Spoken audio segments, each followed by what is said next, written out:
بسم اللہ الرحمن الرحیم۔ ایک بدکار عورت کا قصہ۔ ایک عورت بنی اسرائیل میں رہتی تھی جو بہت بدکار تھی۔ خدا نے اس کو حسن و جمال سے بھی خوب نواز رکھا تھا۔ پوری بستی کے ساتھ اس کے تعلقات تھے۔ وہ اتنی مالدار ہو گئی کہ اس نے اپنے لیے بڑا محل بنوا لیا اور ایک تخت بنوایا جس پر وہ بن سنور کر ملکہ کی طرح بیٹھتی تھی، اور اس کے ساتھ غلط تعلق رکھنے والے پورے شہر کے امراء تھے۔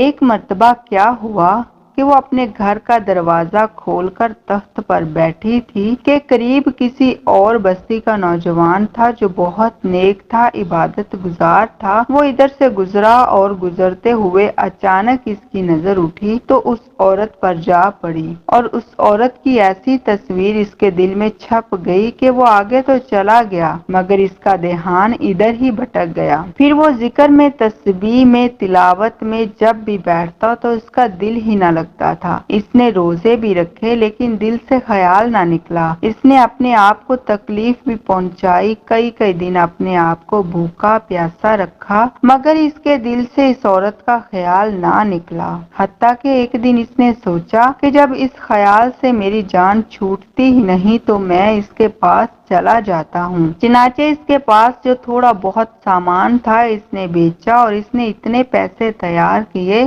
جتنے سے وہ بدکار عورت اپنے پاس آنے کی اجازت دیتی تھی۔ وہ اس عورت کے پاس چلا گیا اور اس کو پیسے دے کر اس کے پاس چارپائی پر بیٹھ گیا اور اس کے ساتھ بات چیت کرنے لگا۔ اچانک بات چیت کے دوران اس کے دل میں یہ خیال آیا کہ میں نے نیکوکاری میں اتنے سال گزارے ہیں، آج اسے بھی دیکھ رہا ہوں، میرا اللہ مجھے اس غیر عورت کے ساتھ بیٹھے دیکھے گا۔ بس یہی خیال اس کے دل میں آیا تو اللہ کا ڈر اس پر غالب آ گیا اور نوجوان نے کانپنا شروع کر دیا۔ عورت اس سے پوچھنے لگی کہ تم کانپ کیوں رہے ہو؟ تمہارا چہرہ پیلا کیوں ہو گیا ہے؟ اس نے کہا کہ بس میری طبیعت ٹھیک نہیں۔ عورت نے کہا پھر تم جس مقصد کے لیے آئے ہو وہ مقصد پورا کرو اور چلے جاؤ۔ نوجوان نے کہا نہیں۔ وہ بڑی حیران ہوئی کہ آج تک میں نے زندگی میں کوئی ایسا مرد نہیں دیکھا جو میرے قریب اس طرح چارپائی پر آ کر بیٹھے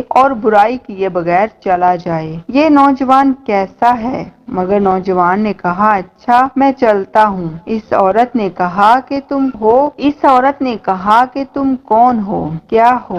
تو جوان نے بتایا کہ میں اس نام کا بندہ ہوں اور فلاں بستی میں رہتا ہوں، اور میرے دل میں یہ خیال آ رہا ہے کہ میں نے اتنی عمر مصلے پر بیٹھ کر گزاری، آج میرا اللہ مجھے تیرے ساتھ بیٹھے ہوئے بھی تو دیکھ رہا ہوگا۔ بس اس کے بعد اس نوجوان کی آنکھوں میں آنسو آ گئے اور وہ چل پڑا۔ چنانچہ عورت کے دل میں خیال آیا کہ یہ کوارا نوجوان اللہ سے اتنا ڈرتا ہے جبکہ اس نے گناہ بھی نہیں کیا، اور میں تو سارا دن اور ساری رات گناہوں میں ڈوبی رہتی ہوں، میں تو خدا سے ڈرتی ہی نہیں۔ اس کے دل میں شرمندگی پیدا ہوئی، ندامت ہونے لگی کہ اب کیا کروں۔ دل میں خیال آیا چلتی ہوں اور حضرت موسیٰ علیہ السلام سے پوچھتی ہوں کہ کیا میرے لیے بھی توبہ کی کوئی صورت بنتی ہے۔ وہ اپنے گھر سے نکل پڑی۔ اب اس کو بستی کا ایک بندہ پہچانتا تھا۔ وہ ایسی نامی گرامی عورت تھی۔ وہ چلی گئی اور جا کر حضرت موسیٰ علیہ السلام کو جو دیکھا تو وہ اس وقت بنی اسرائیل کے لوگوں کو نصیحت فرما رہے تھے۔ عورت نے کسی آدمی کے ذریعے پیغام بھیجا کہ حضرت موسیٰ علیہ السلام سے جا کر کہو کہ میں آپ سے ملنا چاہتی ہوں۔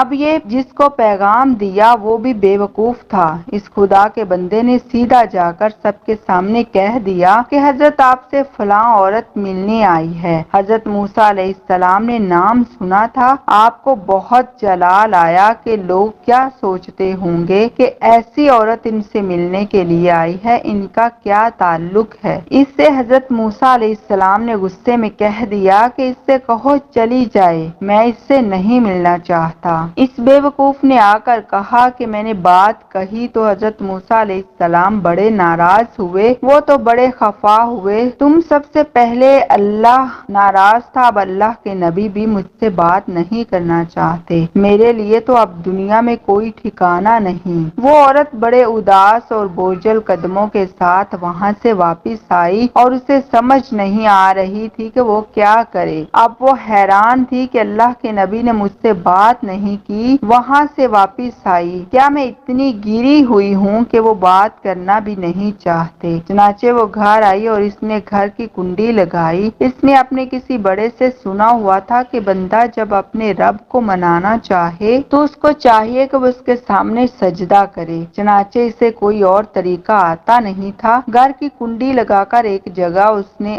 اللہ کے سامنے سجدہ کیا، دل سے یہی کہہ رہی ہوگی کہ میں تیرے سامنے جھک رہی ہوں، یا اللہ میرا کوئی نہیں تیرے سوا، پوری دنیا میں اور کوئی نجات کا راستہ نظر نہیں آتا۔ اور پھر اللہ کی شان دیکھیے، اس نے رات دن اس کے دل میں خیال آیا کہ عورت ذات ہوں، اکیلی مکان میں رہتی ہوں، ایک میری خادمہ ہے، تو میں اگر نیت کر بھی لوں تو جتنے لوگوں نے میرے ساتھ بدکاری کی ہے وہ تو مجھے اس میں نہیں رہنے دیں گے، تو بہتر ہے کہ میں اس جگہ کو چھوڑ کر چلی جاؤں۔ اس نے فیصلہ کر لیا کہ میں یہاں سے چلی جاتی ہوں۔ اس نے اپنے آپ کو ایک سادہ سے کپڑوں میں لپیٹا تھا کہ کوئی کپڑوں کو اور حسن و جمال کو نہ دیکھے کہ یہ کون جا رہی ہے۔ پھر اس عورت نے سوچا، عورت ذات ہوں، کہاں جاؤں؟ دل میں خیال آیا کہ وہ جو نوجوان تھا جس کے دل میں اللہ کا اتنا خوف تھا کہ وہ اللہ کے ڈر سے کانپ رہا تھا، اس بندے کے پاس چلی جاؤں، کیوں نہ میں اس کی خادمہ بن کر رہ جاؤں، ممکن ہے کہ وہ مجھے نکاح میں قبول ہی کر لے۔ یہ اس بستی کی طرف چل پڑی، چنانچہ ڈھونڈتے ہوئے اس بندے سے ملنے کے لیے آئی۔ انہوں نے کہا کہ میں اس کا ذکر و عبادت کا معمول ہے اور وہ کمرے سے اتنے بجے نکلتا ہے، تم انتظار کر لو۔ چنانچہ اس عورت نے کہا اچھا، تو وہ انتظار میں بیٹھ گئی تو اچانک نوجوان نے دروازہ کھولا اور اس کی نظر اس عورت پر پڑ گئی۔ وہ سامنے بیٹھی ہوئی تھی۔ جب نوجوان عورت کا چہرہ دیکھا تو اس کو اپنا وہ وقت یاد آ گیا کہ کون سا وقت تھا جب میں اپنے مسلح کو چھوڑ کر بالآخر اس کی چارپائی پر جا بیٹھا تھا۔ تو اس نوجوان کے دل پر خوف طاری ہو گیا کہ یہ میرا ایمان خراب کرنے تو نہیں آ گئی، میں نے اتنی مشکل سے اس کا تصور ذہن سے نکالا تھا۔ تو نوجوان پر اتنا خوف طاری ہوا کہ وہیں گرا اور اس کی جان ہی چلی گئی۔ اب اس کی وفات پر گھر والے بھی رنجیدہ تھے اور اس عورت کو بھی بڑا غم تھا۔ خیر 3 دن کے بعد اس عورت نے اس کے گھر والوں کو بتایا کہ میں تو اس نیت سے آئی تھی، تو انہوں نے کہا کہ اس کا ایک بھائی ہے، اگر تم مناسب سمجھو تو ہم اس سے پوچھ لیتے ہیں، اگر وہ تمہارے ساتھ نکاح کر لے تو تم اس سے نکاح کر لو۔ چنانچہ اس عورت کا اس کے بھائی کے ساتھ نکاح ہوا اور اس عورت کو اللہ تعالیٰ نے 7 بیٹے عطا فرمائے اور وہ 7 بیٹے بنی اسرائیل کے اولیاء میں سے گزرے۔ ایسی بدکار عورت بھی اگر توبہ کرتی ہے تو اللہ تعالیٰ اسے 7 ولیوں کی ماں بنا دیتے ہیں۔ وہ مولا کتنا کریم ہے۔ سو گائز، آپ کو یہ ویڈیو کیسی لگی؟ اچھی لگی تو جلدی سے ہمارے اس چینل کو سبسکرائب کر دیں، ویڈیو کو لائک کریں، شیئر کریں، چینل کو سبسکرائب کریں۔ اگلی ویڈیو تک کے لیے اللہ حافظ۔